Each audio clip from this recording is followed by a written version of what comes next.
Rockstar Shakib Khan, তার সবথেকে বিশ্বস্ত মানুষকে আপনি তাকে গাইড করেন, আপনি তার বিপদে আপদে, এবং সামাজিক মাধ্যমে কথা উঠেছে যে এরকম একটা বন্ধুই তো আমাদের সবার জীবনে দরকার। সব মিলে একটু মানে প্রথমে এটা ক্লিয়ার করা দরকার, আমি জিল্লু না। So Aslam is a friend. আমি আজমান রুশোর একটা ইন্টারভিউ দেখছিলাম, সেখানে তিনি বলছিলেন যে এই সিনেমায় 10টা গান 10টা মুডের জন্য, 10 পদের মানুষের জন্য। কিন্তু আমার মনে হয় যে এই সিনেমায় 10 ধরনের গল্প আছে। এটা একটা রকস্টারের গল্প, এটা একটা পরিবারের গল্প, এটা একটা বন্ধুত্বের গল্প, অ্যান্ড অফকোর্স এটা একটা প্রেমিকের গল্প। তো আপনি যেভাবে চান খুঁজে নিতে পারেন, বাট দিন শেষে যেহেতু আমি আসলামের রোলটা প্লে করেছি, আমার কাছে বন্ধুত্বের গল্প, এবং যেটা বলছেন যে সোশ্যাল মিডিয়াতে বলেছে যে আসলামের মতো এরকম বন্ধু পাওয়া দরকার, আমার দরকার এরকম একটা ফ্রেন্ড, কারণ আমি তো আসলাম না অরিজিনাল লাইফে।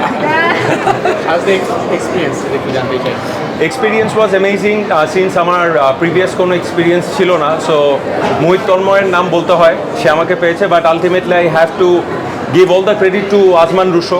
আমি তাকে শুটিংয়ের প্রবলি 20 বা 22 দিনে তাকে বলেছিলাম যে আপনি কি মনে করে এরকম একটা ইম্পর্টেন্ট রোলে একটা নতুন ছেলেকে কাস্ট করলেন। তো উনি একটা কথা বলেছিলেন যে আমার মনে হচ্ছে আপনি পারবেন। আমি আপনার কী দেখে মনে হলো পারবো? বলে আমার গাট ফিলিং। আমার গাট ফিলিং মনে হলো, আমি যদি খারাপ করতাম, বলে খারাপ করবেন না তো কেন? বলে আমার gut feeling. So that tells you যে আজমান রুশো আসলে এখান থেকে ছবিটা বানান। So that is very important. আর এক্সপিরিয়েন্স শাকিব খানের কথা বলতে হবে, কারণ আমার তো অন্য কারোর সাথে সিন নাই, রিশাদের সাথে সিন আছে, একটুখানি তাকে আমি একটু গালাগালি করি। আদার দেন দ্যাট আমার মনে হয় যে তার সাথে কাজ করা ইজ অ্যান এক্সপিরিয়েন্স। আমরা শাকিব খানের কথা যখন বলি মেজরিটি টাইম আমরা বক্স অফিসে আটকায় যাই, কিন্তু একটা জিনিস আমার মনে হয় we have completely missed out, যে একটা মানুষ তার 40 অবস্থায় যে ট্রান্সফরমেশন করেছে, that is Shakib Khan's legacy.